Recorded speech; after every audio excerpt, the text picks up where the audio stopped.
all the school break-ins now. Actual crazy stuff is happening. Before we did a video where I was like, hey, if the students aren't doing anything, like, leave them alone. We all have a right to protest.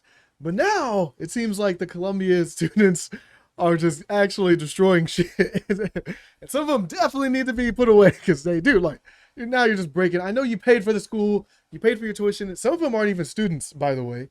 Some of them aren't even students. So you're coming in there, you're making the students look bad. And now people need to start getting rounded up. Let's get into the video. McLaughlin is there. Aaron, where do things stand right now?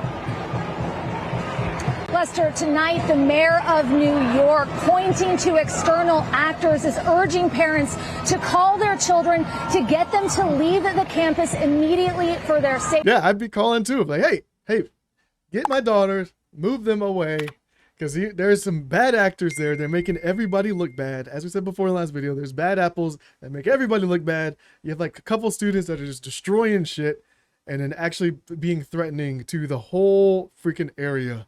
And then those are the ones that hopefully they have police vans. They're ready, grouping everybody up. Safety. Meanwhile, the NYPD says they're ready to assist if the university calls and asks for their help.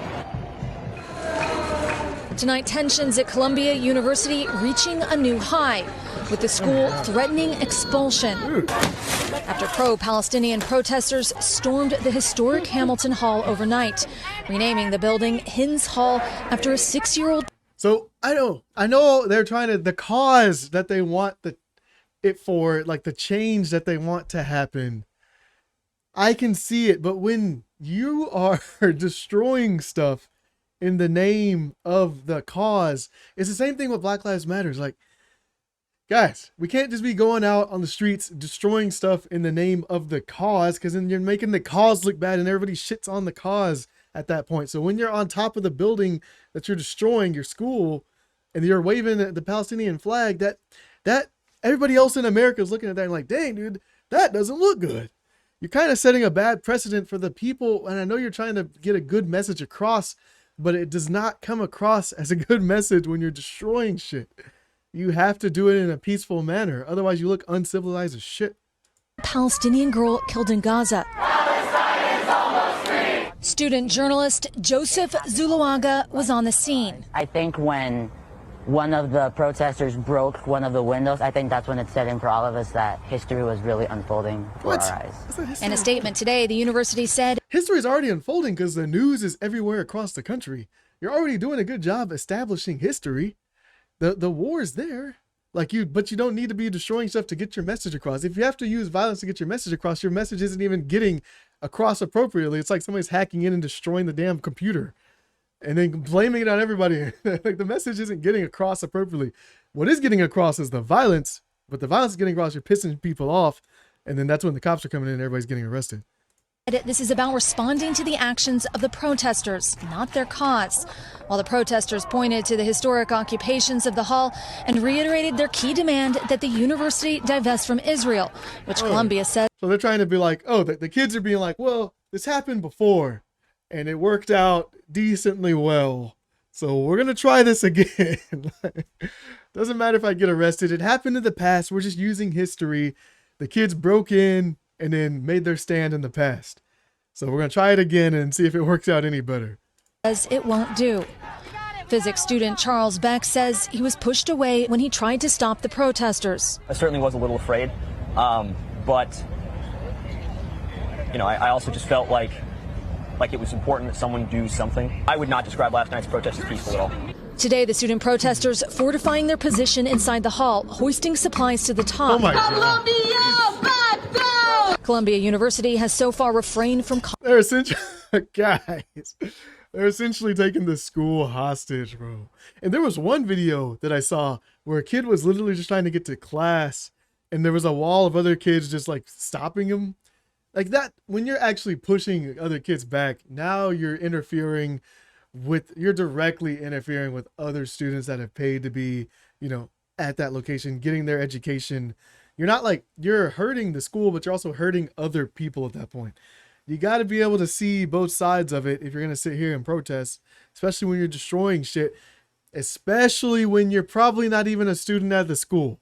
But that's what's going to be a real problem. When they figure out, oh, a lot of these people that are here protesting and breaking into the building aren't even students. Calling back the police. But that's not the case at UT Austin, with protesters back on campus today following yesterday's clashes, which resulted in 79 arrests. At Tulane University, protesters clashed with police on... Ooh, that's dangerous as shit. Like they're spinning those horses around. It just takes one kick, bro, from that horse. You're done. Yeah, they're spinning those horses around. You better get the fuck away from those horses, bro. I had 2 horses. I've been kicked off of a horse before. Like actually getting kicked by a horse, bro. Horseback. And at the University of North Carolina, Chapel Hill, tense moments. Nationwide, more than 1,200 have been arrested so far as the calls for universities to divest from Israel grow louder. We deserve to know where our money is going, where our resources are going. We deserve to know what our... That's a fair point. Okay, she has a fair point. It's just when the government comes out and they're like, well, we don't know where $2 trillion went. Everybody's like, dude, like, what the hell? But then you hired like 80,000 IRS people. And now you're trying to find the guy that didn't pay his $20 in taxes because he's an Uber driver. But now the government loses $2 trillion. Like, what? That's when everybody's like, hey, come on. That doesn't look right. Come on. You can't be... How are you going to criticize the people? You guys can't even keep track of way more money than we have. And then you're going to sit here and hire all these IRS agents to come after all the little people. You can't even keep trillions of dollars accounted for. Like, what? Our university is invested in. Today, the White House writing, the protests must be peaceful and lawful.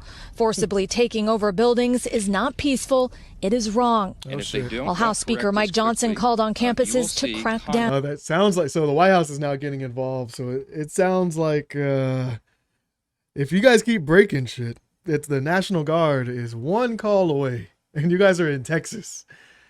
Like there's the school that was just in Austin, National Guard is one call away. I was very careful, very careful. We already saw that they had snipers on the roof. Like, come on. This is universities across the country struggle to balance free speech and hate speech. A lot of people like that I went to classes with, ate dinners with, that are chanting for the erasure of the Jewish state and the death of my family. So I do feel a little heartbroken by this. Columbia professor Reinhold Martin was locking arms on Monday with fellow faculty members to protect student protests. Yeah, so it's not just the kids. The actual professors are in there with them. Freaking locking arms, holding down the ground. But as you can see, the professors are here locking arms. They're not destroying the freaking building. As the White House said, peaceful protest is fine. It's freaking faculties out there. Peaceful protest is fine. When you start destroying shit, yeah, stuff's about to happen. Like, no, stuff's about to happen. So keep your shit together. The divestment question has been on the table for a very long time, and not only with respect to the conflict in Palestine. To me, it's a legitimate tool. Aaron McLaughlin, NBC News, New York. Thanks for watching. Yeah, it's crazy out there, guys. Oh, this stuff is crazy. Hey, Maria Quintero. Yeah, it really is. You got stepped on. Exile got stepped on by a horse? My God. What is going on? Yeah, Exile said, yeah, they should tell them they are free to go defend. Have any of them been to Palestine? Yeah, nobody's picking sides. They've been fighting for years and years and years. So of course they don't know the full history, but they do see what's happening, like the immediate danger that the people are going through. We're gonna end this video. So tell me what your thoughts are about this stuff, the college stuff happening, the students breaking into buildings. They're most likely gonna get the National Guard called on them. If they continue, it looks like they're gonna keep the protests as long as they want. They want to try to continue as long as they can to build the message, break the message through to the people, through to the American people. But all the regular American people are just sitting in there watching on the couch and be like, damn, these kids are stupid. Stupid. Tell me what your thoughts are. See you guys in the next video.